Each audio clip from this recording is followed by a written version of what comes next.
10 सबसे शक्तिशाली धनुर्धर जिनकी शक्ति के आगे देवता भी नतमस्तक हो जाते थे। पौराणिक काल में धनुर्धर तो बहुत हुए थे, लेकिन एक ऐसा धनुर्धर भी था जिसे देखकर भगवान कृष्ण भी डर गए थे।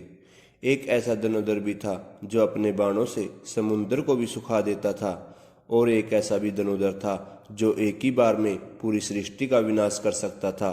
सबके पास एक से बढ़कर एक दिव्य अस्त्र थे, लेकिन सर्वश्रेष्ठ तो सर्वश्रेष्ठ ही होता है। कौन थे सर्वश्रेष्ठ धनुर्धर? क्या अर्जुन सर्वश्रेष्ठ थे? नहीं। क्या कर्ण सर्वश्रेष्ठ थे? नहीं। आप जितना भी अंदाजा लगा लो, आप बता नहीं पाओगे कि कौन थे पौराणिक काल के सबसे सर्वश्रेष्ठ धनुर्धर। उनके जैसा धनुर्धर ना ही कभी हुआ है, ना ही कभी होगा। चलिए जानते हैं प्राचीन भारत के 10 सबसे शक्तिशाली धनुर्धर के बारे में। पहले सबसे कमजोर योद्धा के बारे में शुरू करेंगे, इसके बाद सबसे शक्तिशाली धनुर्धर के बारे में जानेंगे। नंबर 10 पर हैं द्रोणाचार्य। जब महेंद्र पर्वत पर भगवान परशुराम ब्राह्मणों को अपना सब कुछ दान कर रहे थे, तब द्रोणाचार्य उनके पास पहुंचते हैं और उनसे दिव्य अस्त्रों का ज्ञान प्राप्त करते हैं। उन्होंने ही कौरवों और पांडवों को अस्त्र चलाना सिखाया था। महाभारत के युद्ध में भीष्म के बाद द्रोणाचार्य ही कौरवों के गुरु बने थे। उन्होंने अपनी रणनीति से पांडवों की सेना का काफी विनाश किया था। युद्ध के दौरान गुरु द्रोणाचार्य ने जो चक्रव्यूह बनाया था, उसमें फंसकर ही वीर अभिमन्यु मारे गए थे। जब तक उनके हाथ में शस्त्र था, उन्हें परास्त करना असंभव था, इसलिए पांडव उनको छल से मारने के लिए विवश हो गए थे। नंबर 9 पर है अर्जुन। गुरु द्रोणाचार्य की दृष्टि में अर्जुन ही सबसे सर्वश्रेष्ठ धनुर्धर थे। गुरु द्रोणाचार्य ने अर्जुन को अपने सारे अस्त्रों का ज्ञान दिया था। अर्जुन के धनुष की टंकार से ही दुश्मन अधमरे से हो जाते थे। अर्जुन के पास देवताओं के सारे दिव्य अस्त्र थे, यहाँ तक कि महादेव जी को प्रसन्न कर कर अर्जुन ने वासुपतास तक हासिल कर लिया था। अर्जुन दोनों हाथों से बाण चला सकते थे।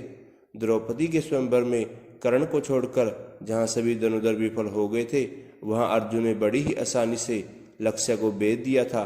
खांडव वन में अर्जुन ने देवराज इंद्र तक को परास्त कर दिया था। जिन निवात कवच राक्षसों को रावण भी हरा नहीं पाया था, उन्हें अर्जुन ने परास्त कर दिया था। नंबर 8 पर है भीष्म पितामह। भीष्म पितामह गंगा माता के पुत्र थे। उनके गुरु स्वयं भगवान परशुराम थे। एक बार तो भीष्म पितामह का युद्ध अपने गुरु भगवान परशुराम के साथ ही हो गया था। युद्ध में भगवान परशुराम और भीष्म पितामह एक दूसरे पर बहुत ही भयानक अस्त्र शस्त्र चला रहे थे, लेकिन इस युद्ध का कोई परिणाम नहीं निकल रहा था। आखिर में इस युद्ध को रोकने के लिए देवताओं को आना पड़ा था। जब कुरुक्षेत्र का युद्ध शुरू हुआ, तब पितामह भीष्म कौरवों के प्रमुख सेनापति बने थे। भीष्म के बाणों के आगे पांडव पक्ष का कोई भी योद्धा टिक नहीं पाया था। भगवान श्री कृष्ण ने इस युद्ध में शस्त्र न उठाने का प्रण लिया था, लेकिन भीष्म पितामह ने अपने पराक्रम से भगवान श्री कृष्ण को अपनी प्रतिज्ञा तोड़कर शस्त्र उठाने पर विवश कर दिया था। भीष्म पितामह को नियम अनुसार युद्ध करके परास्त करना असंभव था, इसलिए शिखंडी को सामने रखकर अर्जुन ने भीष्म पितामह को तीरों पर सुला दिया था। नंबर 7 पर है एकलव्य। एकलव्य महाभारत काल के समय के सर्वश्रेष्ठ धनुर्धर थे। जब गुरु द्रोण के पास एकलव्य शिक्षा के लिए गए थे, तब गुरु द्रोण ने उन्हें शिक्षा देने से मना कर दिया था। इसलिए गुरु द्रोण को गुरु मानकर एकलव्य ने धनुर्धर विद्या का अभ्यास शुरू कर दिया था।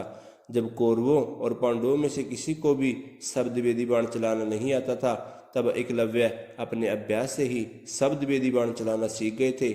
उनकी दरदर विद्या को देखकर अर्जुन को भी लगने लगा था कि एकलव्य ही सबसे सर्वश्रेष्ठ धनुर्धर थे, लेकिन समय गुरु दक्षिणा के नाम पर गुरु द्रोणाचार्य ने एकलव्य का अंगूठा कटवा दिया था, जिसके बाद एकलव्य बिना अंगूठे के बाण चलाना सीख गए थे। एकलव्य इतने शक्तिशाली थे कि भगवान श्री कृष्ण को ही एकलव्य का वध करना पड़ा था। एकलव्य के बारे में भगवान श्री कृष्ण ने कहा था, अगर एकलव्य का अंगूठा ना कटा हुआ होता तो एकलव्य दूसरा परशुराम बनकर जंगल में घूमता रहता, तब कोई भी दानव राक्षस उसे परास्त नहीं कर पाता। कोई मनुष्य तो उसके सामने खड़ा भी नहीं हो पाता। भगवान श्री कृष्ण ने जिस धनुर्धर की तुलना भगवान परशुराम से की थी वह कितने शक्तिशाली थे, आप इस बात का अंदाजा लगा ही सकते हो। नंबर 6 पर आते हैं बर्बरीक। बर्बरीक घटोत्कच के पुत्र थे, जिनके पास ऐसे 3 बाण थे जो पल भर में ही कुरुक्षेत्र के युद्ध को समाप्त कर सकते थे। बर्बरीक के 3 बाणों के बारे में जानकर खुद भगवान श्री कृष्ण भी चिंतित हो गए थे, जिसके कारण उन्होंने दान में बर्बरीक का शीश मांग लिया था। इसके बाद भगवान खाटू श्याम के नाम से बर्बरीक जी की पूजा की जाती है। नंबर 5 पर है मेघनाथ। रावण के पुत्र मेघनाथ बहुत वीर थे। अपने पराक्रम से उन्होंने देवताओं को परास्त कर कर इंद्र को बंदी बना लिया था, जिसके चलते उसका नाम इंद्रजीत पड़ा। उसके पास ब्रह्मास्त्र, भस्म अस्त्र और पाशुपतास अस्त्र, इन तीनों शस्त्रों का ज्ञान था। लक्ष्मण जी के साथ युद्ध के दौरान उसने लक्ष्मण जी पर इन तीनों शस्त्रों से आक्रमण किया था। लक्ष्मण जी के सामने ब्रह्मास्त्र निस्तेज हो गया था। बाकी के 2 बचे हुए शस्त्र भी लक्ष्मण जी को प्रणाम कर कर लौट गए थे। लेकिन युद्ध के दौरान एक समय उसने लक्ष्मण जी को मूर्छित कर दिया था। उसने नागपाश से लक्ष्मण जी और राम जी को जकड़ लिया था। मेघनाथ रामायण काल के एक ऐसे महान योद्धा थे जिसे अति महारथी कहा गया है। नंबर 4 पर आते हैं कर्ण। सूर्यपुत्र कर्ण महाभारत काल के एक ऐसे योद्धा थे जिनके पास ऐसे दिव्य कुंडल और कवच थे जिसे किसी भी अस्त्र से भेदा नहीं जा सकता था। इसलिए देवराज इंद्र ने युद्ध से पहले छल से कवच और कुंडल को कर्ण से मांग लिया था, क्योंकि कर्ण बहुत ही दानी थे। लेकिन कवच और कुंडल के बिना भी कर्ण बहुत ही शक्तिशाली थे। अंतिम युद्ध में जब कर्ण और अर्जुन का आमना सामना हुआ था, तब कर्ण ने 11 बार अर्जुन के गांडीव धनुष की पतंचा को काट डाला था। अर्जुन के ब्रह्मास्त्र को भी कर्ण ने साधारण बाणों से ही काट डाला था। इस युद्ध के दौरान कर्ण ने अपने सर्प बाण से अर्जुन को लगभग मार ही डाला था। अगर भगवान श्री कृष्ण अर्जुन की रक्षा न करते तो कर्ण अर्जुन को मार ही डालता। जब तक कर्ण के हाथ में शस्त्र था तब तक कर्ण को किसी से भी कोई भी परास्त नहीं किया कर सकता था। इसलिए जब कर्ण बिना अस्त्र के थे तब अर्जुन को छल से उनका वध करना पड़ा था। नंबर 3 पर आते हैं लक्ष्मण जी। शेषनाग के अवतार लक्ष्मण जी बहुत ही पराक्रमी थे। उनकी रेखा में ही इतनी शक्ति थी कि रावण भी उसे पार नहीं कर सकता था। शास्त्रों के अनुसार वह एक श्रेष्ठ धनुर्धर थे। रावण के महाबलशाली पुत्र इंद्रजीत का वध भी लक्ष्मण जी ही कर सकते थे, जो 14 वर्षों तक सोया ना हो, जिसने 14 वर्षों तक किसी भी स्त्री का मुख न देखा हो, जिसने 14 वर्षों तक भोजन न किया हो, वह और कोई नहीं भगवान लक्ष्मण जी ही थे। और उन्होंने ही मेघनाथ का वध किया था। युद्ध के दौरान एक बार लक्ष्मण जी ने रावण तक को मूर्छित कर दिया था। नंबर 2 पर है भगवान श्री राम। भगवान विष्णु के अवतार मर्यादा पुरुषोत्तम श्री राम जी की शक्ति का कोई अंत नहीं था। स्वयंवर में जब वह शिव धनुष पर पतंचा चढ़ाने गए थे तब उनकी शक्ति से भगवान शिव का धनुष टूट गया था। ऐसा कोई शस्त्र नहीं था जब भगवान श्री राम के पास नहीं था।